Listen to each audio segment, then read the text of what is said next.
Teman-teman, tolong jangan lupakan Palu. Jangan lupakan bahwa hari itu di tempat ini kita membaca berita gempa dahsyat yang mengguncang Palu. Kemudian tidak lama berselang, kita juga tahu kalau gempa itu memicu tsunami. Banyak orang hilang dan tenggelam.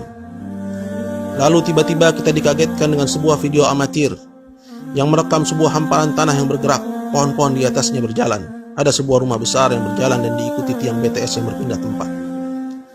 Kemudian kita melihat rumah satu persatu ambruk karena tanah di bawahnya yang berubah menjadi lumpur, dan orang-orang panik berlarian menyelamatkan diri dan keluarganya. Teman-teman, ingatkah bahwa saat itu kita mengira kejadian itu di pantai, air laut yang naik ke atas, tapi subhanallah, ternyata itu tanah yang mencair. Kok bisa? Percaya tidak percaya, video itu kita ulang berkali-kali. Mata kita tidak berkedip, otak berputar, hati berdegup menghayati kengerian orang-orang yang mengalami kejadian itu di sana. Ya Allah, bencana apakah ini? Ada apakah dengan bumi? Teman-teman, saat ini waktu sudah berlalu semenjak peristiwa itu. Masih adakah kengerian itu di dada? Atau masih terselipkah rasa mencekam itu? Duhai teman, tolong, aku minta jangan lupakan Palu. Pada peristiwa itu Allah ingin kita melihat bukan melalui ayat-ayat sucinya, karena sedikit yang beriman dan banyak yang tidak. Pada peristiwa itu Allah ingin kita melihat dengan mata kepala kita, agar mudah kita mencerna bahwa kekuatan Allah lah yang tiada terkalahkan, bahwa tiada yang sanggup menghentikan kejadian apapun apabila Allah berkehendak, dan bahwa dunia ini sangat murah. Amalan kita lah yang berharga. Teman-teman, tolong jangan lupakan Palu. Di Palu Allah izinkan bumi ini bernafas. Hanya sekian detik semua luluh lantak rata dengan tanah. Belakangan akhirnya kita tahu ada pesta di Palu, pesta kesyirikan, ada musik, tabarruj, wanita-wanita menari, judi, zina di Petobo, bahkan LGBT kongres di sana.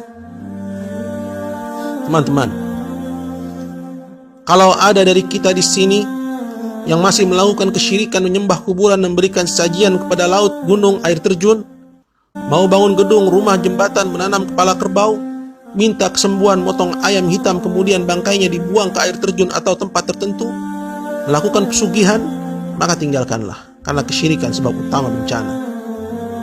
Jika di sini ada yang mengaku muslim tapi tidak salat atau salatnya bolong-bolong, mulai sekarang jaga salat kalian.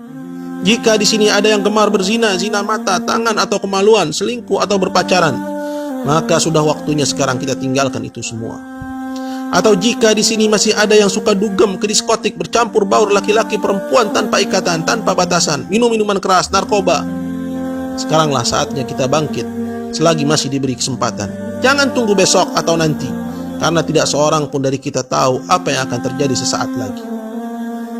Teman-teman yang masih bermain dengan riba, bekerja di lembaga ribawi atau terlibat transaksi riba, mari kita tinggalkan itu semua, karena Allah telah mengumumkan peperangan kepada kita jika kita tidak meninggalkannya.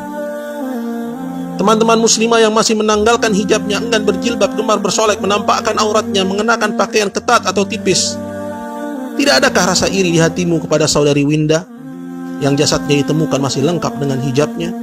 Jasadnya masih lemas dan tidak berbau meski sudah 14 hari tertimbun reruntuhan. Cadarnya melekat di wajahnya sampai-sampai tim SAR sungkan melepas penutup wajahnya. Dia mulia hidup dan matinya. Teman-teman, saya tahu yang paling berat memang meninggalkan musik. Dulu pun saya seperti tidak percaya bahwa Islam mengharamkannya. Tapi saat Allah jadikan kecintaan kepada Al-Quran di dalam dada, kecenderungan kepada musik akhirnya banyak berkurang. Karena tidak akan bertemu kecintaan kepada musik dengan kekhusyuan mentadabburi Al-Quran. Saya yakin saat ajal nanti tidak satu pun dari kita yang ingin diperdengarkan musik dambaannya, biduan idolanya. Saat itu satu-satunya keinginan kita, andaikan semasa sehat dulu kita menjadi ahli Quran. Tapi bagaimana bisa itu terwujud jika sampai sekarang tidak ada keinginan kita berlepas dari musik? Teman-teman, tolong jangan lupakan Palu. Itu cara Allah menegur kita agar segera kita kembali kepadanya, bertaubat dari segala macam dosa, bersemangat mempelajari agamanya dan mengamalkannya.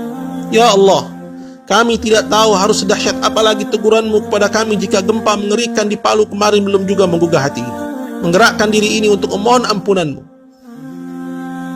Teman-teman, tolong sebarluaskan pesan ini dan jangan diabaikan. Semoga dengannya ada hati yang terketuk dan segera kembali bertaubat kepada Allah. Semoga Allah jauhkan kita dan negeri ini dari bencana dan musibah yang menghantui. Dan semoga Allah kembalikan kedamaian dan ketentraman di negeri ini sebagaimana masa-masa kecil kita dulu. Allah sekali-kali tidak membinasakan satu negeri dengan zalim. sedangkan penduduknya melakukan perbaikan-perbaikan. Maka sebarkanlah